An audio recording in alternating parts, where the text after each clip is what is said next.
Before I continue, let me just say that I have just said a word of prayer for the family and friends and colleagues of the Capitol police officer who died recently in the incident on the Capitol. I'm also offering my condolence to the family and friends and to colleagues of this officer. I also wish the officers who were injured in the attack by this young man, I wish them a speedy recovery. I have prayed for you. I am praying for you.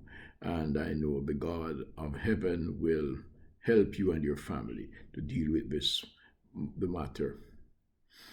Having said that, I want to say to my viewers and to the rest of America that what happened is not a crisis. There's no crisis that requires an immediate response or a drastic response by government to remedy a situation that does not pose a threat to law enforcement or to the state of security at the Capitol. What happened was a young man who, mentally disturbed, of course, who decided he wanted to commit suicide by police, and that he did. Such an event is not one that requires great draconian drastic law enforcement involvement and government involvement to remedy a situation that really does not exist and to fix a problem that doesn't exist. What I've heard since this incident is the clamor by the media and persons in the government to fix this problem, to make the capital more secure, to hire more police officers. I dare say that there may be a problem with security on the capital. There may be the need for more in law enforcement personnel to serve the capital. I don't have the answer to that because I'm not a security expert. So I couldn't tell you whether or not there's need for increased personnel or need to secure the capital further than it has been secured. Personally, I don't want to see the capital looking like a fortress. I think there are ways that it can be secured without it looking like a fortress. I would like to see the capital return to the days before the Donald Trump insurrection on January 6th. Will we get back to that point? Who knows? Let's see. But what I can tell you at this present time, that this event that took place recently is not a crisis, and we should not treat it as such. Because here's what happens when we decide that this is a crisis and it needs our attention at the moment. Here's what happens. When government decides to respond to a crisis, the response always involves some drastic draconian measures. And when it comes to law enforcement, the first thing that they try to do is to give law enforcement more power, to empower law enforcement, to give them a bit more ability to interact with more power in their interaction with citizens. What you have to realize is that when you give law enforcement personnel more power in their interaction with citizens, what you are doing is you have to take away some of the liberties that the citizen has in order to empower law enforcement. You see, there is no free lunch. If you give power or rights to one group, you must take it from another group. So if you have to take steps to respond to a crisis, you do it in a way that will make sure that the crisis doesn't continue. But if there is no crisis and you decide to take steps to resolve a crisis that doesn't exist, somebody is going to be unfairly affected. Usually, the citizens are going to be unfairly affected because they're going to lose some of their rights as long as you decide that law enforcement needs more power and more rights. And what is going to happen, and who gets affected most when you empower law enforcement more? Black people. Black people are the ones who get affected more than anything else when law enforcement is given all of this power, which is the real reason for my making this presentation today.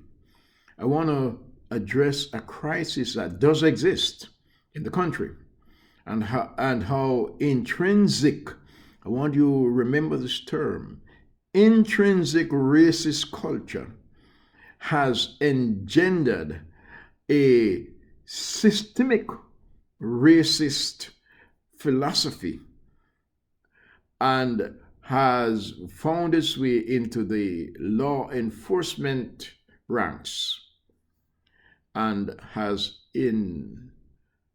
inadvertently affected Black people in a most unfair manner. Today, we live in the United States of America, which is the greatest democracy on earth.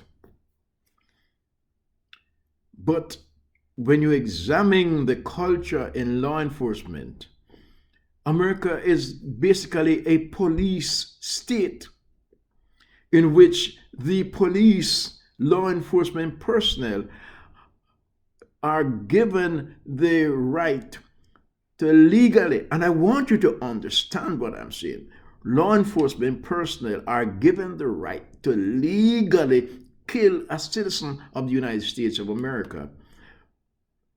That is the reality, and this is the crisis that I am hoping that we are able to address. I know it sounds a little bit far-fetched when I say that we live in this democracy and law enforcement personnel may legally kill any of us at any time. But that is the reality. And if you don't believe me, take a look at the most recent events over the past 4 or 5 years in America, where law enforcement personnel have slain unjustifiedly slain a number of Black people. Take a look at what has happened. Of the number of unjustified, I'm talking about the unjustified killings of Black people. And I'm using the term unjustified instead of illegal. Why? Unjustified means there was really no justification.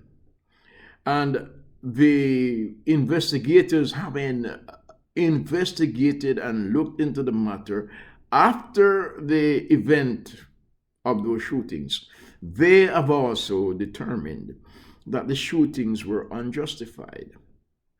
Nevertheless, despite the unjustified shootings by law enforcement personnel and death of American citizens unjustifiably, the grand jury on many of those occasions where the shooting was unjustified failed to return an indictment against the officer or officers involved.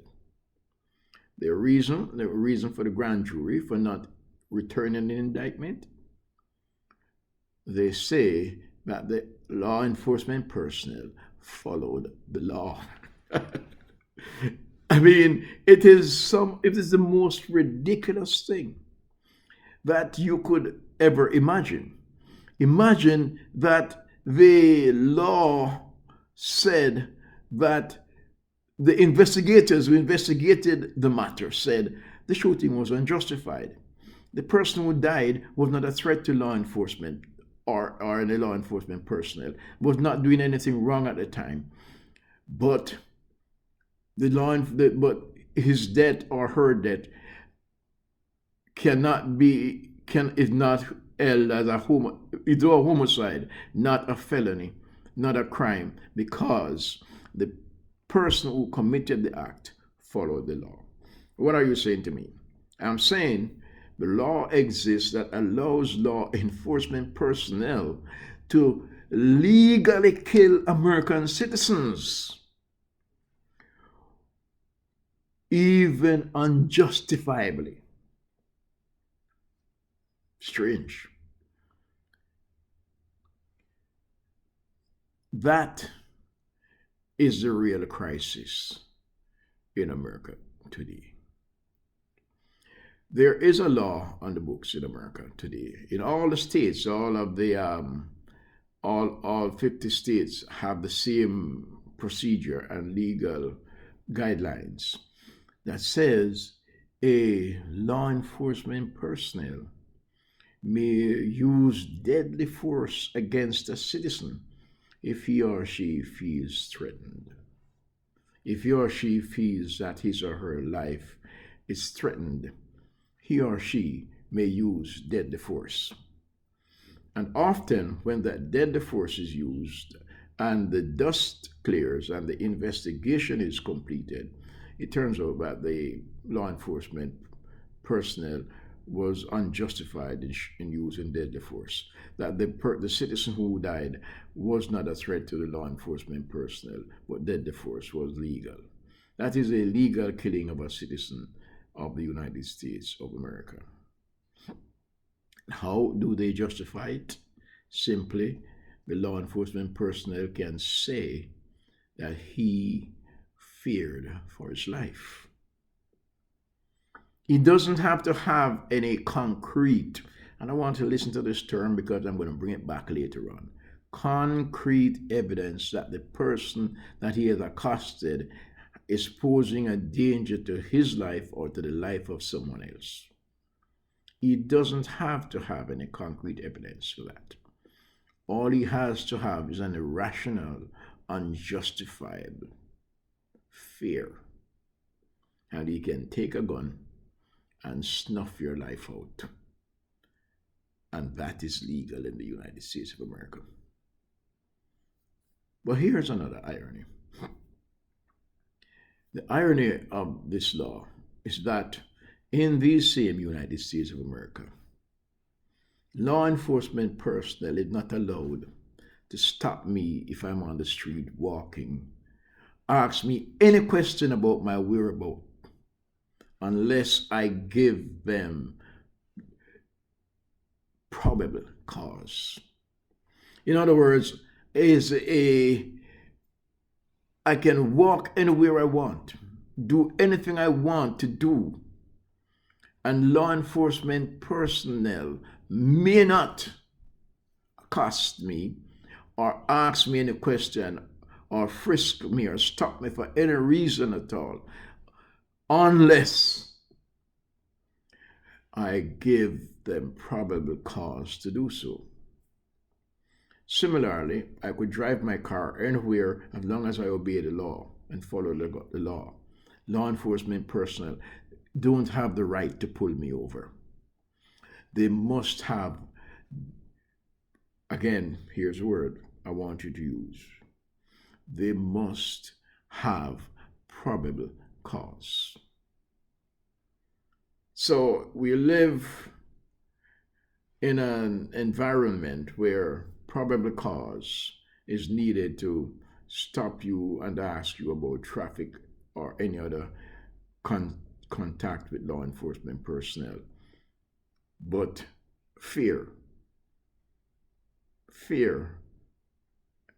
is all it takes for law enforcement personnel to take my life away from me.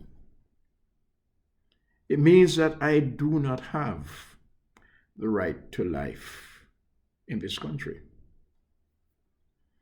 Because every time I come in contact with a law enforcement personnel, every time I have an encounter with a law enforcement personnel, it's a life and death situation for me, being a black person. It's a life and death because my life is in the hands of that person. If he or she feels fear for his or her life based upon nothing that I do or say, just an irrational, unreasonable fear, he can take a gun, shoot me. And even when the matter has been investigated and I have been cleared of any wrongdoing, and the city or the state in which that incident took place decided that there are civil liabilities, that they're going to compensate my family, they're going to give my family a lot of money for a wrongful death, that law enforcement personnel cannot be prosecuted because he followed the law. Something is wrong with that picture. But how did we get to this place? How did we get to the place where law enforcement has the power to take the life of a citizen? Technically, that's the government taking our life, because law enforcement personnel are agents of the government, whether state, local, or federal government. Law enforcement personnel are agents of the government. So it is the government taking our life anytime the government feels it wants to take our life. But how did we get here? We get here, we're at this place because of racism. Normally, if there's a crisis and you respond to a crisis, it would be appropriate. Say there was a threat to law enforcement, because you hear this racist mantra being passed around every day about protecting law enforcement. So if you're going to protect law enforcement, you have to be responding to some real crisis, so that you would give law enforcement the power to kill a citizen without justification. You would have had to have some great threats and attack upon law enforcement over the years. And you say to yourself, no, we can't allow this to continue. We must protect law enforcement. So we give them the power to shoot a citizen. That would be a real draconian, drastic action to take, but you could probably justify it if there was such a situation existing where law enforcement personnel was under threat from the citizenry. And so you have to take steps to, quote unquote, protect law enforcement. But unfortunately, no such crisis exists in America today. There is no threat, neither has there been any threat on the lives of law enforcement personnel. There have no inordinate amount of deaths that you have to be compensating for. I'm just going to give you some statistics here. Last year, 2020, 264 law enforcement personnel died in the line of duty. That sounds like a little bit of a high number, but most of those have nothing to do with violent deaths or attacks on law enforcement. Accidents and other things in the line of duty, not traffic accidents, many other things that caused the death of those law enforcement personnel, but not really violence. 48 of the 264 persons who died over these 50 United States of America, 48 of them were victims of violence. 48.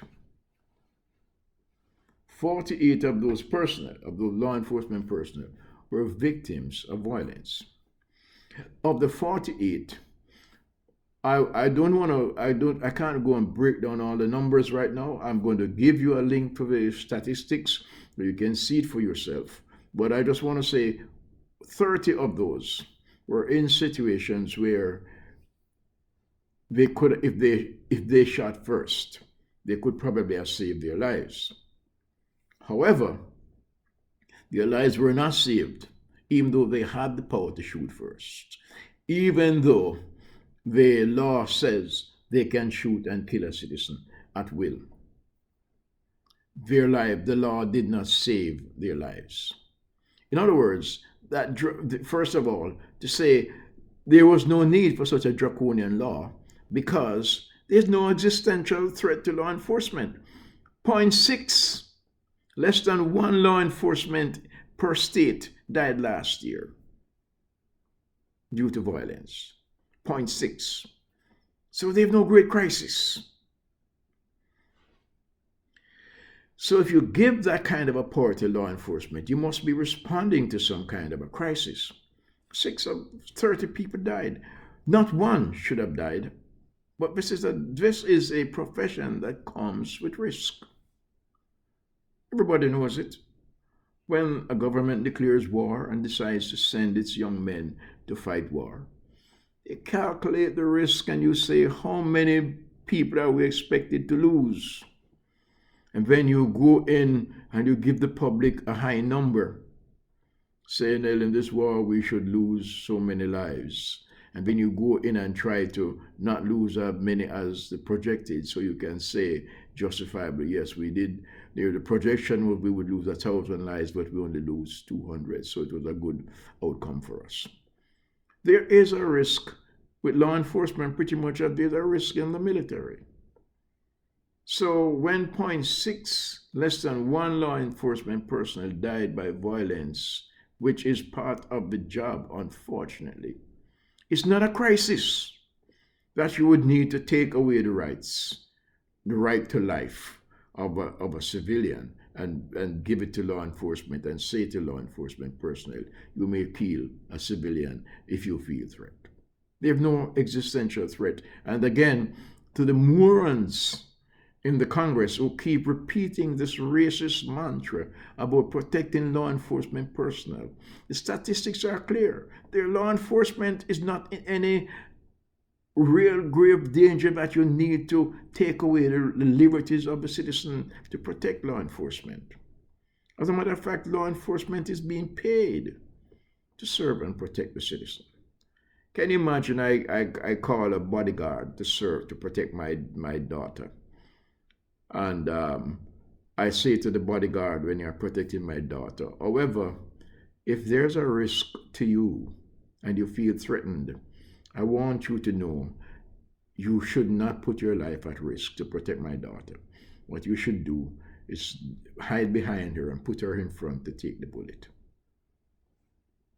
Because simply that's what we say to law enforcement personnel. If you feel threatened, don't try to use your training to mitigate the threat. Kill the citizen that you feel threatened by, even though there is no real threat when the dust clears. We will justify you because the law will exonerate you because the law, you will be acting according to the law.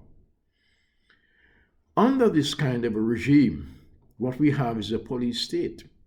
What we have is a government who is using law enforcement to control the citizens. That's why these laws were even in place in the first, to control the angry black man, so that the black person the law enforcement personnel don't feel threatened when he encounters a black person. He has the right, if he feels threatened, to kill that black person.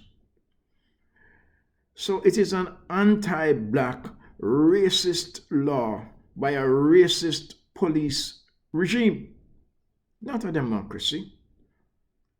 Only in a police state law enforcement could have so much power that they can kill a citizen without justification.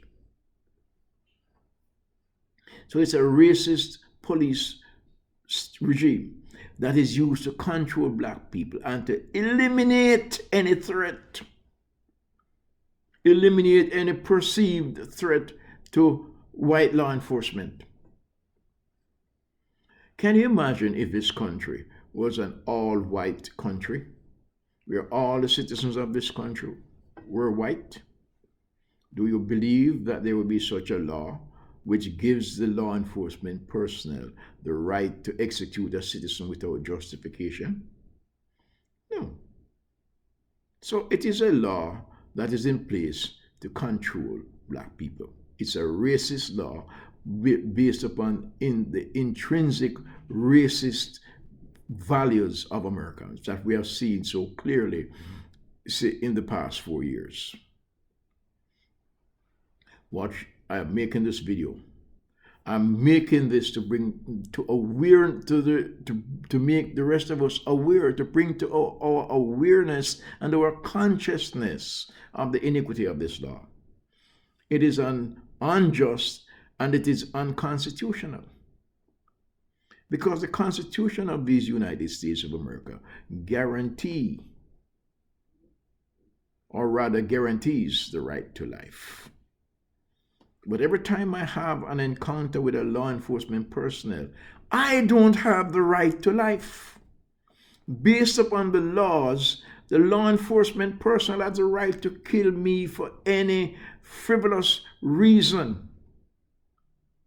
And then he can just say that he is feeling fear for his life.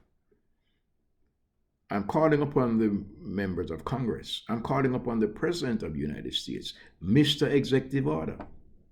Mr. Executive Order, who did not give a second thought to sign an executive order wiping out the income and livelihood of many people that the Canadian pipeline would have served. And I'm sure there are other ways that could have mitigated any threat to the environment by the pipeline. And even if there was such a plan to get rid of it completely, I'm sure prudence would have allowed some other people to wait and give the persons who were going to be affected a chance to make other plans. But Mr. Executive Order quickly signed an order banning the pipeline. It's his prerogative. But where there's a law on the books that says that the police can kill a black person in America without justification, Mr. Executive Order has done nothing about it because his priority is building bridges and roads to boost up his legacy. Well, let me tell you something, Mr. Executive Order. My people are not concerned primarily about bridges and roads when we are burying our sons and our daughters. What we're concerned about is saving the lives of our sons and our daughters and protecting us and giving us equal protection under the law, making sure that we have the right to life as other persons have in this country. The right to life. Your law, which says that we might be eliminated by a law enforcement personnel if that law enforcement personnel feels threatened, is unconstitutional, it's unjust, and it's wicked. You can sign an executive order tomorrow. All we're asking you to do is to sign an executive order saying that law enforcement personnel may not use deadly force against any person in America unless there is clear and concrete evidence that that person poses a threat to the life of that law enforcement personnel. Is that too hard? Is that going to endanger the law enforcement personnel by saying to him or her, you can't shoot a citizen without justification? That's all we're asking you to do.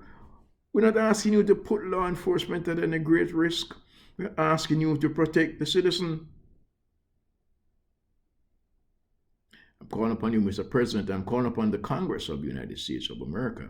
I'm saying to the Congress, listen, if the president won't do it, then go and enact legislation, veto-proof legislation that protects the citizen. Law enforcement is there to serve and protect, not to control. I'm going to ask the rest of us who are watching this video to share this video with as many persons in America as you can share it with, to bring to the consciousness of America the iniquity of this law, which says that law enforcement may eliminate a citizen unjustifiably. This is a legal killing of Americans that the government entertains and condones. I want you to share this video, and I want you to subscribe also to my channel so I can give you updates on what is happening. This is the way to get involved. This is the way to make sure that the government doesn't continue to murder our citizens, murder our people without justification. If you're on Facebook, I want you to like this video and share it. If you're on Twitter, I want you to follow me there also. And I will keep you abreast as to how we are going to continue the struggle to get this law off the books and to protect the right to life.